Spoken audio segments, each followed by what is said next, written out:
Gigantium Mysteria, Chapter 4. The people from the island of Gigantia were called Gigantians, but there were many different people within them. The Emporiums, the Mansioneras, the Geminites, of course, and the Megatronians, just some of the many different people of Gigantia. Foreigners had often mispronounced the name and called them the Gigantia, the Gigantians, as they were often mispronounced or called. Nevertheless, a few of the Gigantians had lived as Mega Mansioneras. That is, they lived inside what was called the Mega Mansion. Those were the Gigantium Mansioneras, or the Gigantium Mansioneras, as they were often said too. They were mountaineering people, but they also built the mansion on top of, or the foot of the mountain itself, on the slopes of the mountain. So they were the Mega Mountaineers, but the Mega Mansioners as well. They were often just called the Mansioners, or the Mansioners. They were the Gigantium Mansioners. It was hard sometimes to pronounce it, and sometimes they were called Gigantium Mansioners.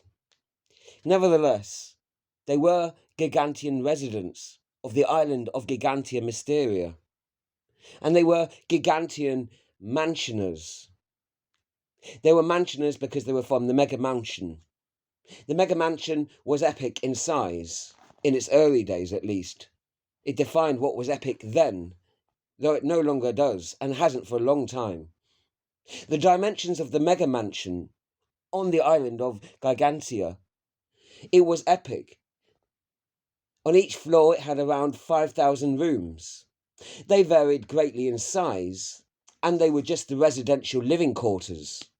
Some of those floors only really had a few hundred resting rooms though, like the ground floor itself, that had actually a numerous large lounges within it, and also a huge central lobby as well, and huge central entrance that led into the lobbies. And at its largest central arena within it too, on the ground floor, the many of the above floors overlooked with large glass panels. That had taken up a lot of the room in some of the lower levels. And then, of course, there was the warehouse levels as well, those more industrial levels. Those were mostly larger industrial areas for delivering, for storing, processing various produce that was gathered in by the minority of the workers and the large amount of the machine workers too. There was the large recycling facility unit, a whole recycling level that had huge recycling warehouses within it. It had been built deep within that level years ago, where the trash that the whole house produced was then sorted through. That alone had occupied a large space of one of the floors, and in fact was found in many of the adjoining floors as well. A few floors high up had many less rooms also, the very high apartments. The higher apartments themselves, way up high in the buildings, those actually had much larger rooms, generally. They tended to have much larger, wider corridors as well. One of those higher up floors, way high up, with larger spatial rooms, was now used as a medical centre for the whole building. And another of the higher up, their units were converted into a tourist visitor centre, so that visitors could actually go and visit and have a view. Residents of the lower floors could visit as a guest on those particular floors, or even outsiders, if they had special permission, visiting from afar, could rest there if they had an accident or injury or an illness, or if they just wanted to go up to the visitor high up floor to see the incredible views of the down below sprawl of the green, way down below and afar. Climbing up and away they would visit. To a distant glimmering sea they would look out, in good weather, where they could see far away, where they could even gaze to the stars beyond, of course. Or to even feel the breeze on the open high-up balconies. Those few upper floor levels had been left for the Mega Mansionera residents. A few had been given and bequeathed to them, and also for some tourist revenue as well. Because not so many of the managers now were needed in the old house, the old Mega Mansion.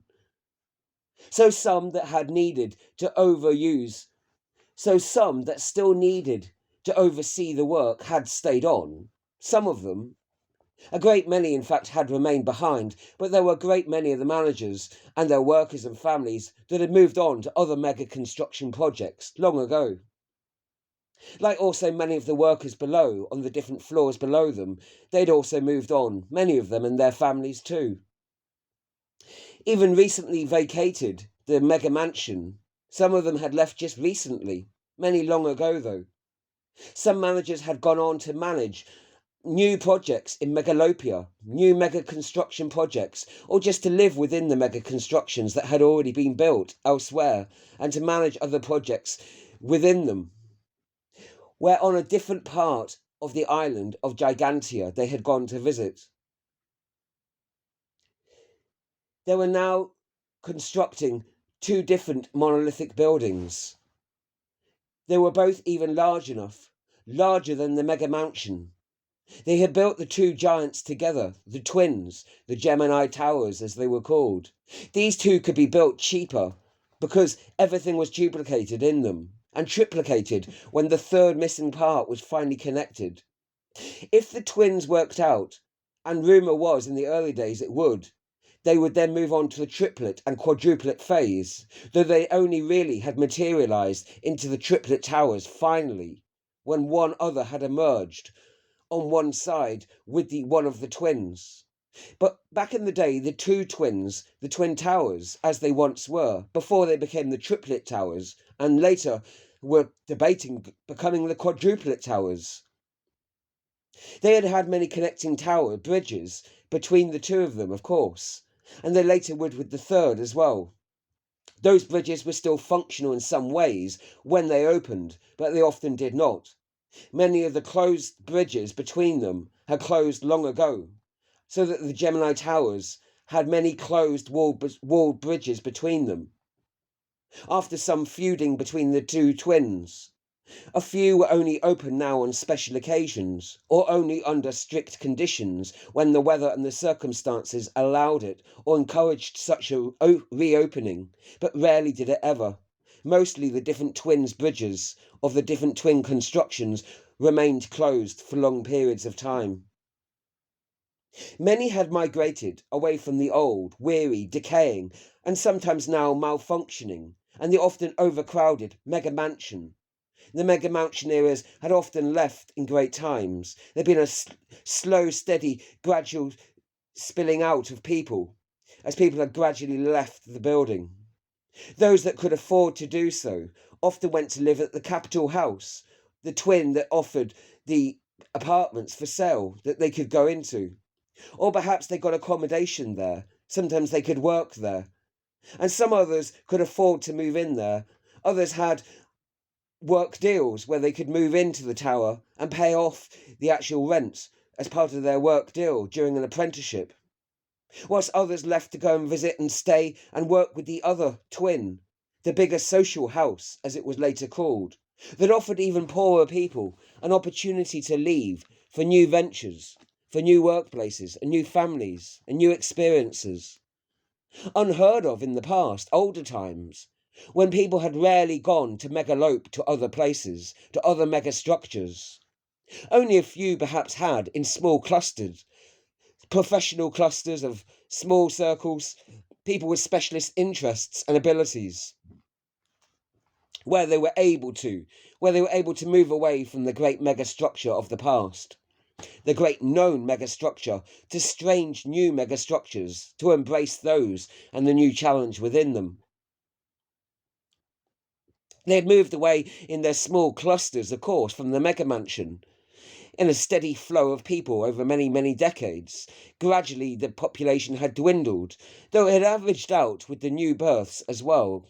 So it had remained a steady population, despite the steady flow of people away to the new towering towers that had been built up, and the other clusters of megastructures too, to the lower south, and far beyond to the eastern realms, in the Emporium of Emporiums itself, and to the Megatronites as well, that had lured people down to the Megatronians, down south, in their own enclave, where they stood within the green corridor of the green giant river. The small clusters had flowed away gradually out of the megastructure, out of the mega mansion itself. They were slowly able to move away from mega mansions. Even they often were still somewhat dependent, though, on their past for foods, medicines, and family that they still depended upon to return and visit to, or to have some sort of contact with. A great many that had left the mega mansion for the giant capital house had remained there and stayed there, staying on to work and live and play there. Others, though, had later returned, going back to the old mega mansion, the old small house, the small mega mansion as it was, though, back to the old crammed in family dwellings, back to the old small solitary room, after losing a job at Capital Towers, or just not being able to keep up the maintenance payments as they were, having some disputes with it, or any number of other reasons, or just missing home and being homesick and just wanting to go back to the small family mansion that they'd once known, the old mega mansion, the old small mega mansion as it still was then. Equally many were that ventured out and had swapped the giant home, going to live in the even credibly giant home, into the giant social house. Those that had applied and been accepted, that had credentials, that were qualified to fulfill some social job and some social position, to be sustainable and to live the experience within the house. Some had been able to venture out to the giant social house, the giant house, one of the giant twins, and been able to fit into the social house, the social fabric of it, with all the many different social regulations that they had within them. They had been able to fit in reasonably well and adjust and adapt to the skills that this giant social house had deemed them qualified to do, and had done all the prescribed work for them also, and had all the prescribed relationships as well, without too many side effects from them. They could live within the giant social regulations as well, to a reasonable extent, tolerating the parts they didn't agree with to a reasonable extent, at least in the public parts of that house anyway. Yet others had often returned, complaining that they could no longer tolerate the prescribed works or the prescribed relationships that they had to have, or with some strange complaint about the excessive regulations that they didn't understand or that they felt were sometimes unnecessarily inflexible. And there were even claims of some discrimination in processing out many of those strange regulations too. It was a challenge for many of the long-term mega mountaineers, who were never really at their giant homes that often, not to, so they didn't really go out to live there. Those that had never visited the Geminites or done work placements there, or couldn't afford to stay at the Capital Towers, or didn't qualify for any of the work placements or relationships at the social towers. No, those mega mountaineers, they had little to no knowledge of the Geminites, of the mega worlds, of the mega construction world themselves.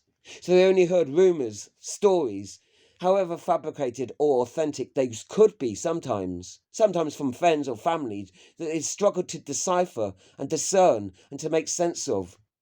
But they'd not lived elsewhere, many of the people, the mountaineers. So they had no knowledge of the Geminite worlds, except from the stories, the ones they could decipher, the family stories, those that the family members had visited. They try and make sense of those to understand what the Geminites' life was about, whether they were capital Geminites or sociable Geminites, either. They tried to understand what their mixed and varied experience, but the reports were too often conflicting, though. So many different reports that conflicted in so many different ways that it was hard for those that had never visited the Geminite monostructures to really know what was going on and what were the true experiences, even of friends and families, that appealed to them. So people only had the subjective tales of the few friends and family that they happened to hear about, and often people didn't hear much of those. Those that had megaloped off and into one of the twins, that had met one of the twins and been able to afford to live within one of the twins, or been qualified to live and work within one of them, and that were still in contact with their former mansioneers, in the small mega mansion from back home. All those that were born within mega mansions, the mega mansioneras, they were allocated the right, at least to a small room, a small area of the actual mega mansion, or what was then, with the rise of the Geminites, the small mega mansion, really. Although this became difficult, since more and more people now were wanting a lot more individual space to themselves, with more accumulating possessions, belongings, with more need for expressive exercises themselves, with more embarrassing issues that they'd acquired over the many decades since moving out of adolescence themselves. They'd also acquired greater, larger, extensive families, at least some of them had too, for wanting more space. And many more also wanted to live alone. There was a greater, stronger desire and a demand to have singular spaces for oneself, to have individual rooms. More and more people wanted these greater spaces. Couples as well as singletons that demanded larger spaces for themselves, that wanted singular bachelor rooms, spinster rooms, and even just couple rooms, rather than the larger family and community rooms that they'd had long ago. So there were many more smaller rooms that were developing. There were a growing number of families too, so there were still lots of family rooms and community rooms as well. But now there were a lot more of the individual rooms, the twin rooms, the couplet rooms, and even triplet and quadruplet rooms too, were often growing in popularity as the nuclear family had taken hold and was much more widespread throughout the small mega mansion now. Yes, there were still a few of the family and community-sized rooms, but a dwindling number of those now. A greater number of the individual rooms. Twin rooms were still in greater number as well. And still there were a few of the triplet rooms, quadruplet rooms. There were also the 5 rooms, 6 rooms and 7 rooms, popular enough as well, but to a varying extent. A larger number, though, of the rooms had a lesser number of the people within them now, though. So there were a greater number of rooms overall that were now required. So there was a greater demand for space, therefore, because not just the people wanted space to move around their own rooms, but they also wanted more space to store more things that they might need within those rooms too. People have been having much less children over many decades, yes, since there wasn't the social need for the large numbers of workers now, as there were in the older days. Now machines could do so many of the different jobs, the maintenance work, foraging work, mining work, the mechanical work, so much of the different jobs that have been taken over by many of the working robots. The worker robots had taken over lots of different jobs. So there wasn't the demand and the need for so many social workers to fulfill so many of the social jobs anymore. Because they were now working within the complex and living and studying and playing within it too. So now so much time was also spent within that complex building, within the actual structure itself, within the giant house or smaller giant house, whatever size the house, so much more time was being spent within it now, instead of going out to do the jobs that they'd had to do before, that the machine workers could go out to do themselves. So because of spending so much time within the house, they were also wanting so much more space within it now too. Perhaps it was harder spending so much time sharing smaller spaces, even with family that one was close to, and friends and partners. That could have been, they still could have had different temperaments, different beliefs, different abilities, and also many different conditions. So it was no wonder there was a great demand for many more rooms for each person and each family also. Many people had family rooms. They guest visited, parental rooms, brotherly or sisterly rooms, and many more friendly rooms, of course. Yet the majority also wanted and felt they had a need for to thrive, but also a need for to exist sometimes, but to thrive much more in their own personal, individual space and room. Even many in relationships had also a partner room where they would only go to visit sometimes, but still also wanted their own personal, private rooms sometimes too. Their own room to retreat in, to retire to, when others got too much for them, and to have their own place to entertain others in privately, to care for them privately, to argue with them privately too. Their own little island in a vaster giant world, or giant house perhaps. However small it was still their own little space that they required and needed. To create their new rooms, though, their new private rooms, personal rooms, many of the older, larger family rooms had to then be subdivided, as did some of the twin rooms and quadruplet rooms. They were often then subdivided into smaller box rooms, multiple box rooms that then had shared doors, corridors, shared doors, but they often had smaller rooms within them. And sometimes there were even rooms that were subdivided into smaller rooms themselves, so that if you went down a corridor, you could go into one divided up room, and each room could then be divided into multiple smaller rooms too. A subdivision within a subdivision. A subdivided room within a subdivided corridor of a subdivided wing. They subdivided so many of the rooms into smaller and smaller rooms, rooms within rooms within rooms. Vaster numbers were then created within the subdividing of the rooms. There were both vertical subdivisions, but also horizontal subdivisions too. Vast numbers were then okay in smaller confined rooms if they were just sleeping in there for a limited time, or just studying or resting or playing or exercising. If they only needed and required a very limited amount of space, they could occupy and live and work and study in that space for that short period of time. So many of the confined spaces, the box rooms, were perfectly okay for a limited time and occupation. They were okay for resting in some of the smaller units.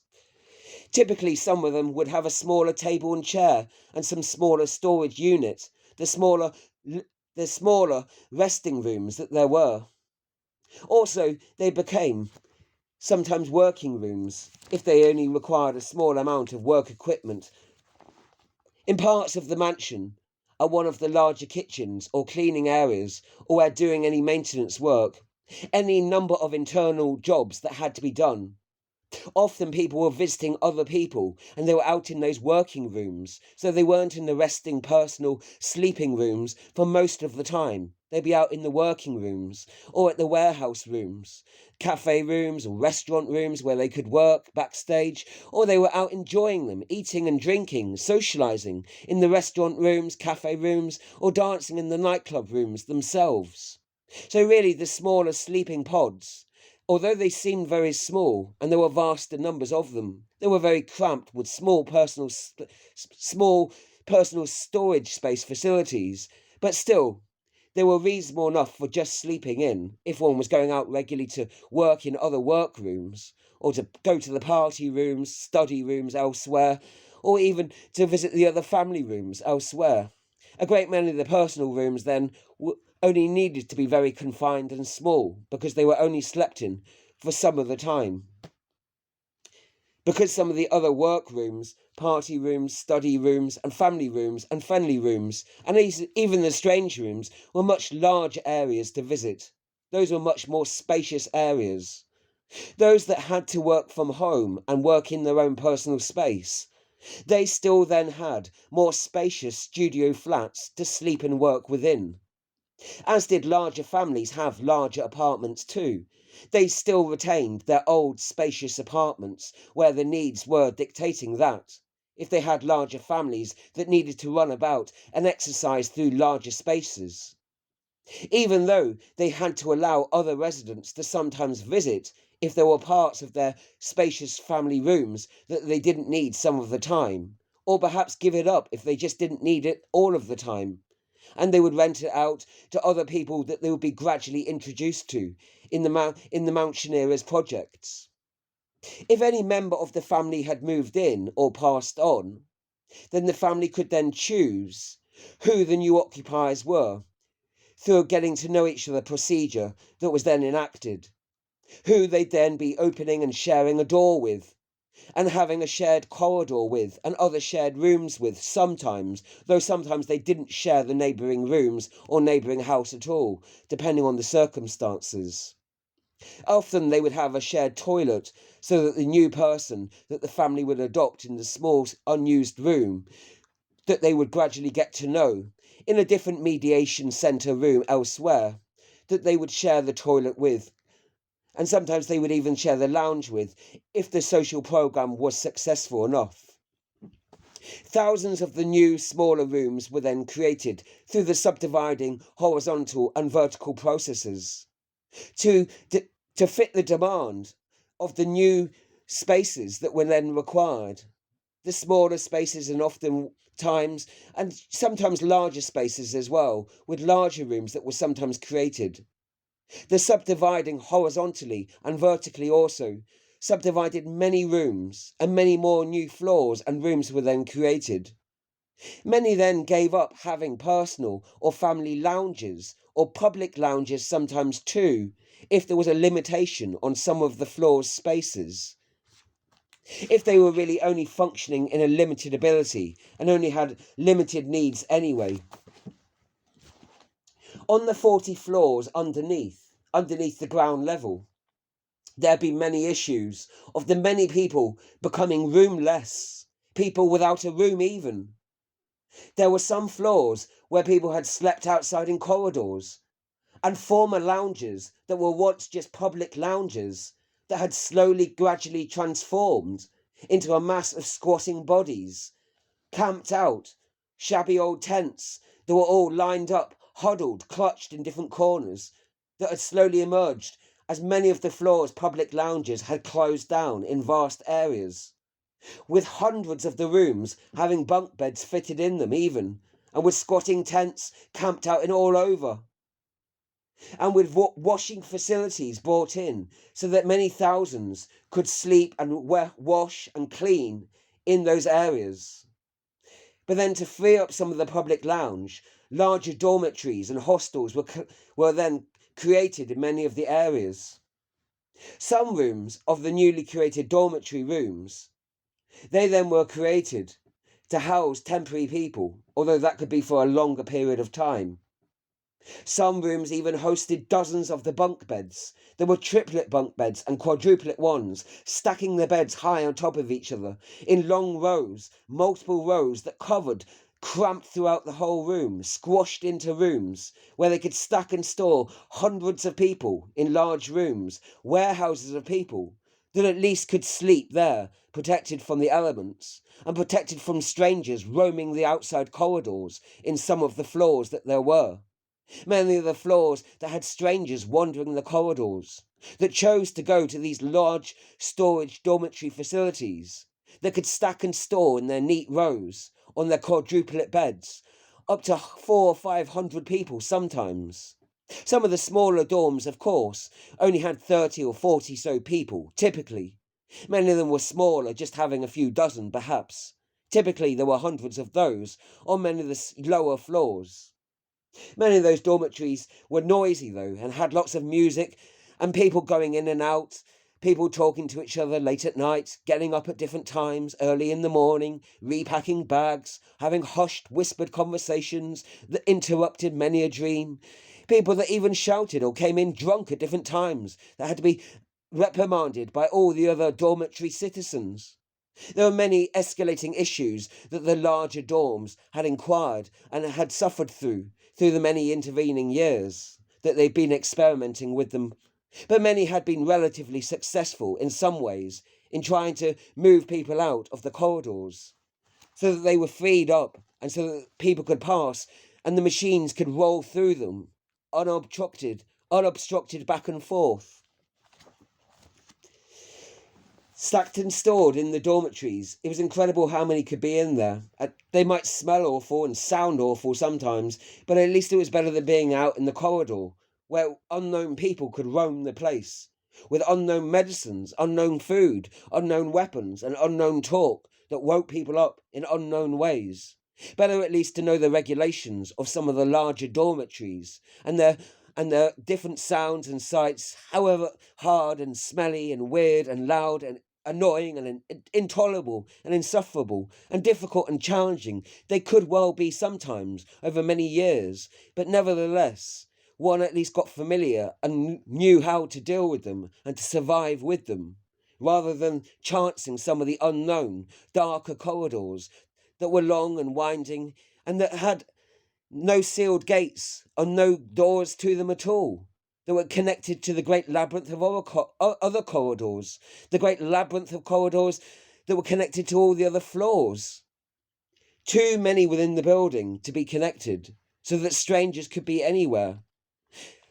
When going to sleep, one went into the old different dormitories that one knew well, and one accepted all the difficulties, the horrible smells and sights and sounds, even though there were many, still it was tolerable to the unknown situation, camping out in the large unknown public areas or public corridors. The stacked up bunk beds had seemed a good idea, with having rows of them and fitting them in, the logical solution perhaps to it all. Then there were the roomless elderly, especially, that had the rights to those dormitories. Those that were roomless, the elderly and the young children especially, and those that were too sick and that were very ill, and the mentally deranged, and those that were suffering from a number of different conditions as well, unknown. Those that were specially ill with physical illnesses, and those that were just too ill and had injuries or were very elderly and perhaps had dementia. They were often given the privilege of the rights to go in to the larger dormitories themselves, but many others also qualified to go in there, just from being roomless themselves and having to sleep outside in the corridors, and people not wanting to have corridors cramped up with unknown strangers. They were adequate to live in for some of the time, the old dormitories, however smelly and noisy they could often get to. At least you could survive within them, even if they were really like locker storage facility areas themselves, where you stored yourself away just for a time, with small little cabinets in a long row where you could store away a little amount of your equipment and your own bags, your own possession, just a few bags of clothes, a change of clothes, and a change of medicines, and a few other foods for the next day. A limited amount of storage space, but it was something at least. There were little areas of the locker storage facilities where you could put away a few things. People went out, though, where they were locked out of those large dorms for most of the time because they were only to store things away on. You could only rest there for certain hours at a time. The rest of the time they were out looking for a more suitable place to stay, a more long-term solution, a better room, an upgraded room, somewhere more familiar, somewhere less cramped, less noisy, less smelly, and certainly more sociable than it was. Somewhere they could spend all of their time out looking and roaming the corridors, searching for a new room to roam to. But it wasn't always easy to find that. Or they were just looking for workrooms that would accept them, somewhere where they could do some work in and to earn some money to get a new room themselves. Those that were able to work, were able to visit friends or to go out to visit workplaces to look for potential work. Many thousands lived in tightly packed dormitory rooms, sometimes kept awake by the chorus of snorers or shouters, or woken up by other roomies sorting out their locker bags, packing bags, dressing, changing clothes, occasionally making sounds of the bed, making weird sounds on the bed even sometimes, whether they were changing the bed or rearranging bags or making weird grunting sounds or whatever. People had various arguments, of course, about being cramped up and respecting each other's needs to sleep properly. The perpetual noises, smells, and sounds, they came through the night sometimes. Many and a majority, most of them followed a code of respectful silence during the nighttime sleeping. Others just about kept it quieter and just about were able to follow some of the regulations or could tolerate some of the interruptions of it for a shorter period of time. The awful, terrible smells, of course, or the sweat of hundreds of people cramped up together. That still could be tolerable if it was vented out well, though. And all the different food that was left over, half-eaten things from residents weeks ago, under blankets or under piles of clothes on their beds not sorted through. The combined smells of all the leftover food and all the different sweats of dormitories that weren't cleaned out properly and hygienically enough after some weeks. That could be sometimes overwhelming, and even the overwhelming perfumes and the multiple different sprays that were often strong in of themselves, that became sometimes too much to bear, unless the large dorms were vented out well, and those that were adequately okay to survive. Others that lacked ventilation, people talked and campaigned about to try and improve the larger dorms' ventilation facilities.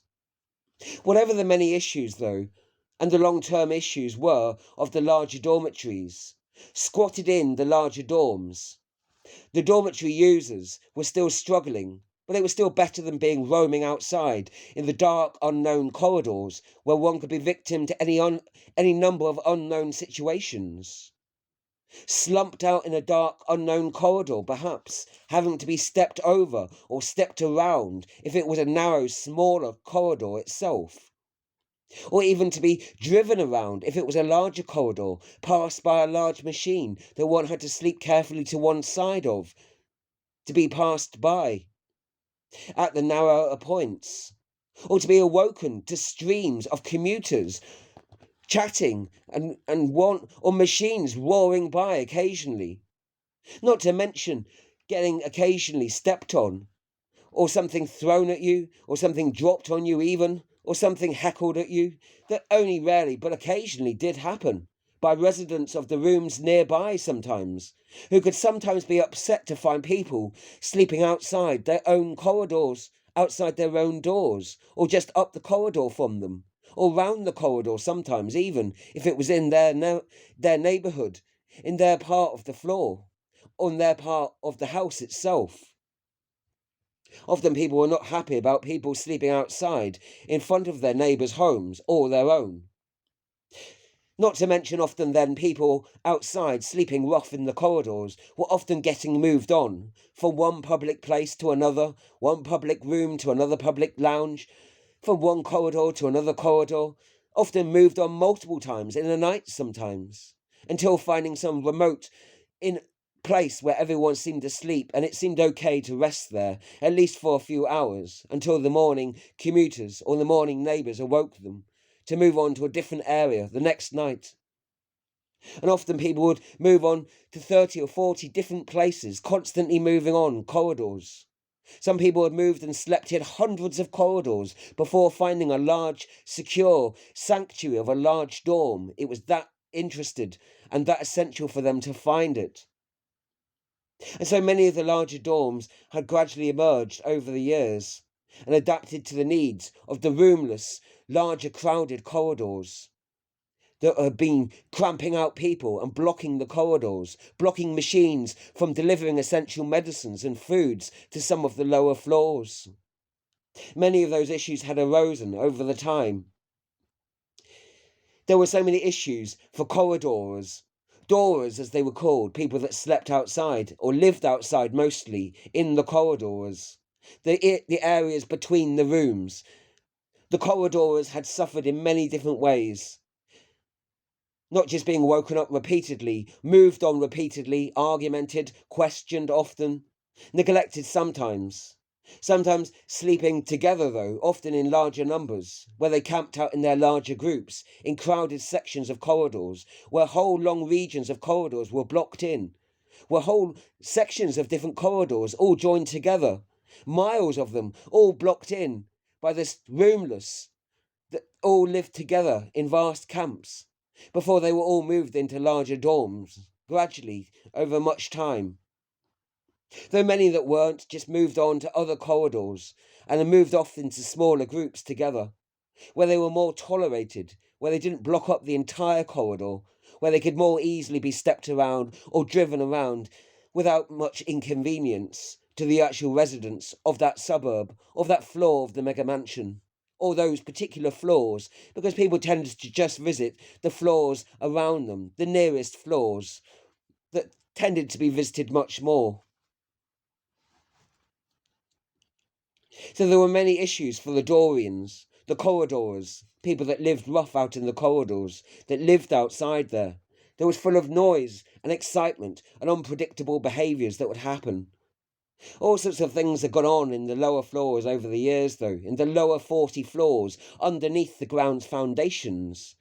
That stories and rumours, speculations about had progressed throughout the lower parts into the higher parts above ground, emerging to those in the floors above the higher up floors, where they had slowly progressed to being heard about and discussed in smaller circles of those in the higher up worlds, in the higher parts of the mega mansions, in the higher up floors.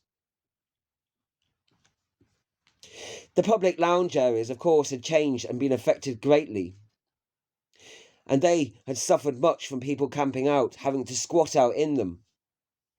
The corridorians had had no choice, they said, though.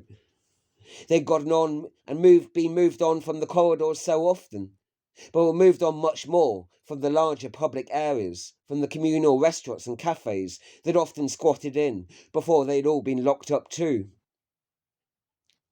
They were often moved on, not just by cafe and restaurant owners, but by the residents of the rooms themselves nearby, or being moved on from the public lounge areas nearby them, and the public lounge nightclubs as well, that they also stayed behind in after the dances had finished long ago.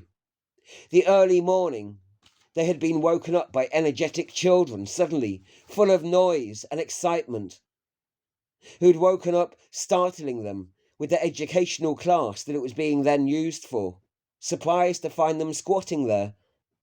A small number still had no such hostile dormitory rooms.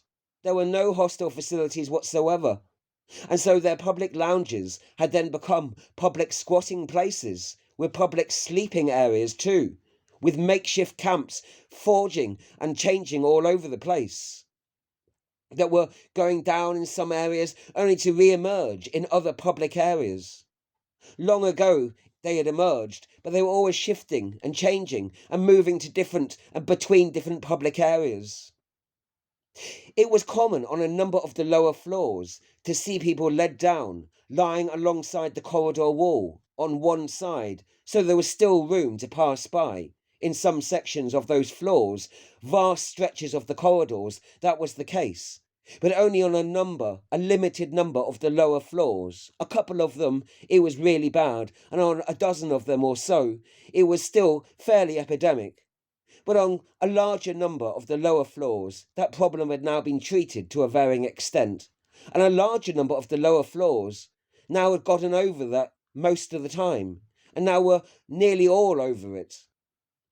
However, it was still very difficult on those few floors that were still deeply affected from it.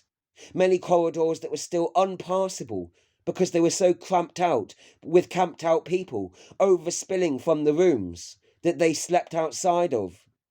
Some people allowed other friends or those they were acquainted with to rest outside their room if they felt comfortable with them, allowing them then to rest outside in the corridor in their part of their floor.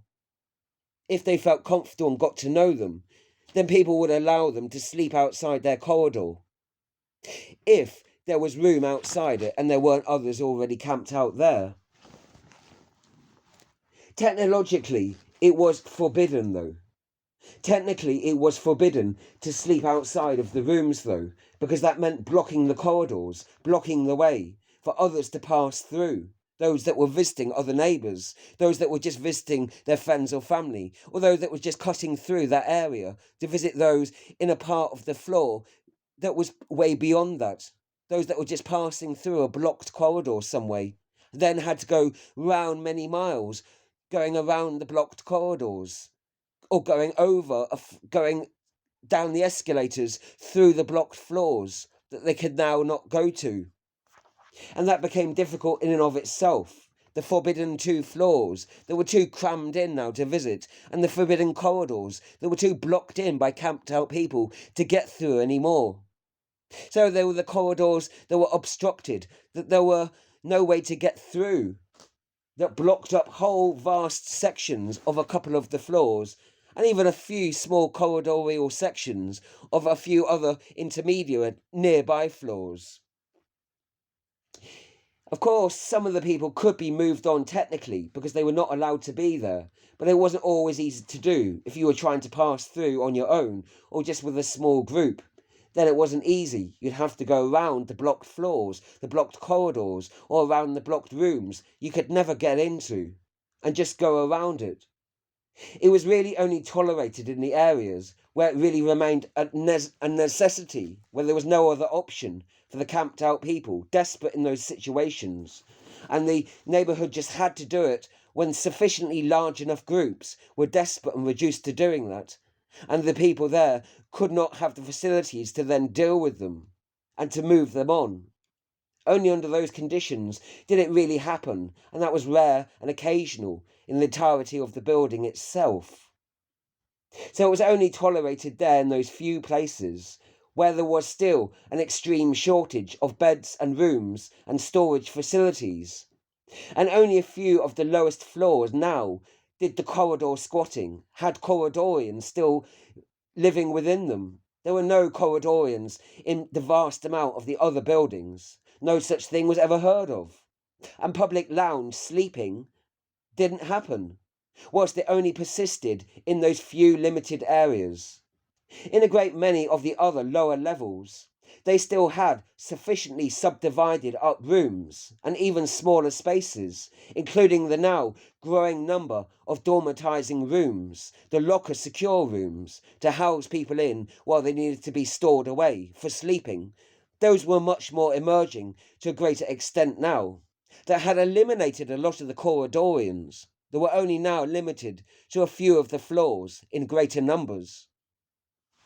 Virtually all of the 140 floors above the ground level of the mega mansion had, however, had nobody sleeping or washing or dressing or toileting inside the corridors.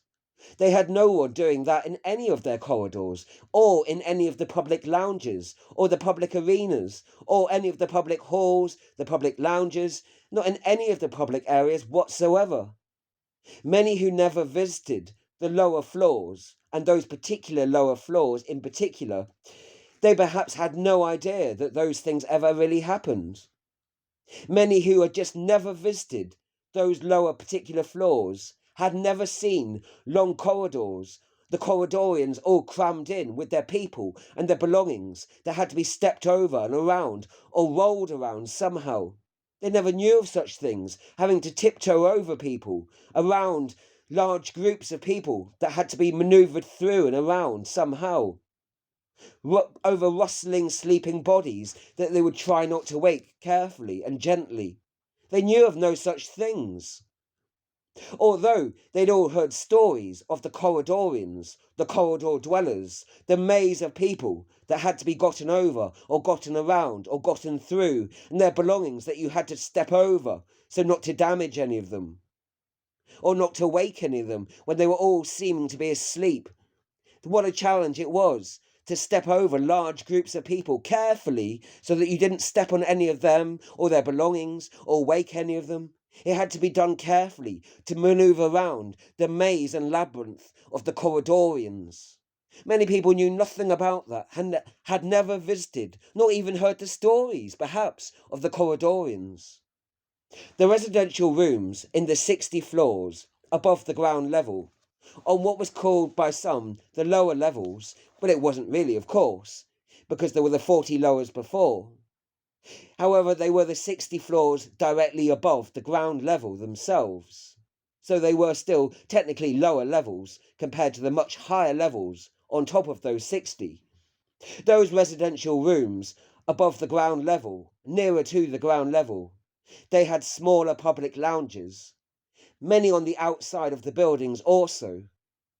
They also had great scenic views, the ones on the external outside of the building.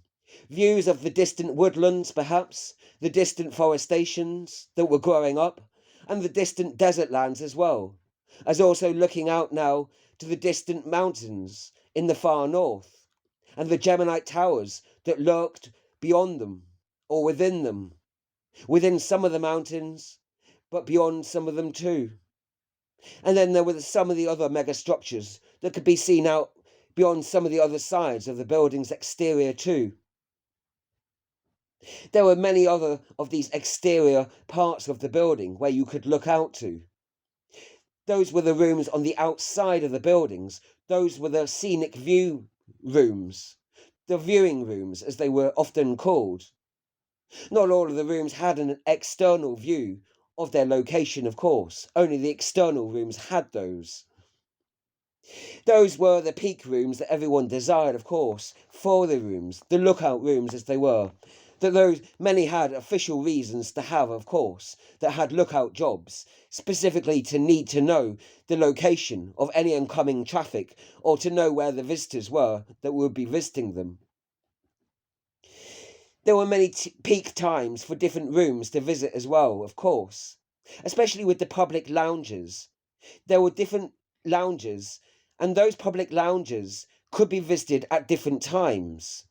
That meant that you could get more people visiting, a conveyor belt of people, of course. So that if you had a timeshare, that you get more people through the gates, or the doors, or the windows. It was a 24-hour timeshare, so there was a constant flow of people, even if it was a steady flow that was quite fast sometimes, and very slow trickle at other times. Still, it was always flowing, and there was always more people going in and out of the large public room, the large public lounges, as they often were. So making them a timeshare meant that you always had lots of different people able to access it at different times, so that everyone had a fairer chance to get there. You could still perhaps find a chair in a quieter time, in an off-peak time, an off-peak room that wasn't visited that often, if it was highly desirable, as many of the exterior, scenic rooms, the viewing rooms often could be. Many of the public rooms attracted great attention, so they didn't want people slumped there, sleeping there, defecating there, resting there, trashing there, toileting there, washing there, dumping goods there, storing goods there. They just wanted it to be a public place where people could eat there, celebrate there, where they could talk there and have nice occasions without all the private issues there, without people's private problems there, on open display. The reason that they had less room for the residential rooms on those 60 floors is that they were shopping and office areas mostly, taking up a lot of that room. And some of the other rooms were industrial, recycling facilities as well, that dealt with the trash that was going into the house and going out as well. Much of them were residential complexes, residential rooms, and also administrative office rooms as well. They took up a lot of the space, and also a larger halls. There were many of those vaster, larger halls. They could be used for many different purposes, different functions. The many educational halls, the educational schools, the giant gymnasiums for the physical exercises, the giant rooms for markets, the commercial giant rooms for dances, for fetes and fairs, the art exhibitions and galleries that even appeared in their giant halls. Those giant halls had multi-purpose rooms sometimes, that often were for many different things: sports games, entertainment shows, exhibitions, competitions, an educational program too. Yet public meetings of a serious nature could also be hosted within them too, on occasions when many great conferences were called. Many assemblies were gathered together to hear many great serious talks, debating many of the contentious issues that they'd all faced in their day. With many high-ranking mansion officials that were being called, many expert workers that were seen to be qualified within that special topical discussion taking place. And then it was hired out for many other reasons, for many parties, celebrations, weddings, births, funerals, and many wakes besides. There were a great many of these ceremonial social occasions. There were many differently sized and styles of halls to host within them, so people had a choice what kind of room, what kind of grand hall to host, because they could host a whole variety of different styles, ornamentation, and have also different functional abilities in their mechanical procedures. They could host a whole variety of different kinds of events combined when they were not occupied and being functionalized themselves, not in any great use. Then people would visit them as tourists just to wander around them, or they would be closed for long periods for the maintenance workers to do their work, or for painters and decorators to adapt them, to upgrade them, restylize them in their modern condition.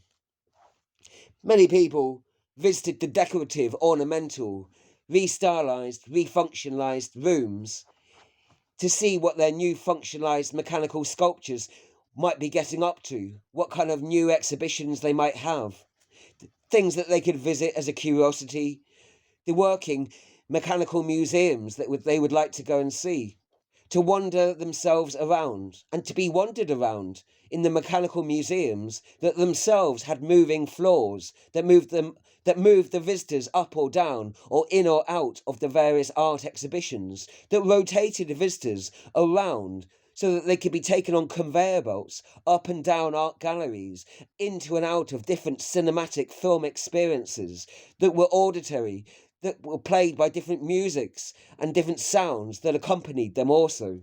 Even some scents and smells that were now being trialled out too within the sensory performances. Many people visited them out of interest and curiosity and just for a little education, but also just for fun, really, just as a day off for a few hours, a pleasurable, interesting way just to spend a few hours, to visit the mechanical museums and their wandering, changing, adaptive buildings, just to wander round. Yet it was forbidden to sleep and to live within such places themselves, in those larger, different types of arenas. Some that were mechanical arenas that changed their function and purpose, and then changed their movements too. It was forbidden to rest and to sleep in those areas, because it could be dangerous too sometimes if you were sleeping on a moving floor that could be moving you through different functional art galleries that you might not be aware of if you were passed out sleeping and unconscious. So you could never sleep and fall asleep in such places. There were the occasional resting places where you could rest to an extent, but not fully go to sleep.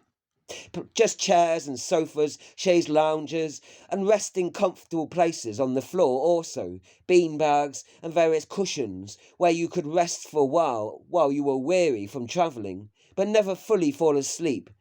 If you were, you had to be moved on before you were fully asleep. No one could no one could fall asleep in the grand halls, not when they were mechanical halls that moved themselves, that moved their functions and adaptations. Yet anyone who had led down in any of the great public assembly halls, they would be moved on, of course, by the inspectors, who looked around, nudging people, moving them, checking who was awake or not, testing them now and again, asking questions to the half unconscious. Not that they would fail them if they got them wrong, but no response itself was a great failure, and then they could be moved on, and would have legitimate reasons too.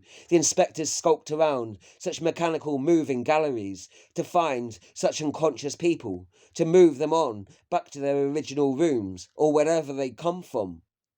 But not just inspections too, but also those that those that were also concerned for others too.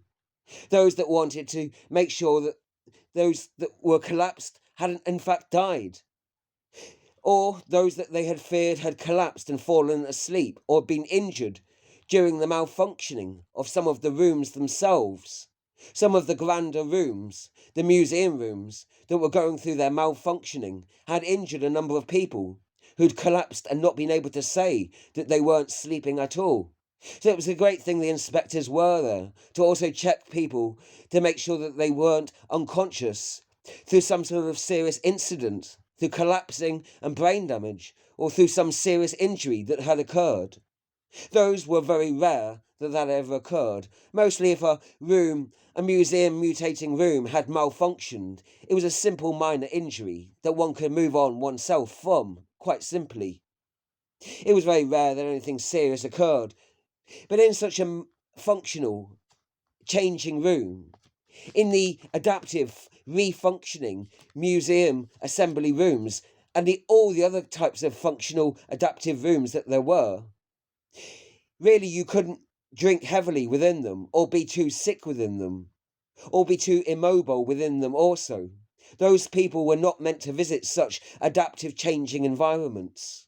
Nevertheless, many ventured out not knowing their own needs and conditions or how they would cope with it, experimenting and trying it, but had been fallen behind and not knowing the speed and pace that the adaptive changing rooms would take them through. So many that had collapsed through to ill health or injuries, or perhaps had been too old, or perhaps too drunk or intoxicated. They'd had to carefully, gently be waken up by inspectors, and once they'd been able to walk themselves on, had been carefully guided out of the reforming, changing rooms, and moved on to somewhere that they were able to rest to, away from the malfunctioning, or even just the refunctioning rooms that some of the greater assembly rooms sometimes were.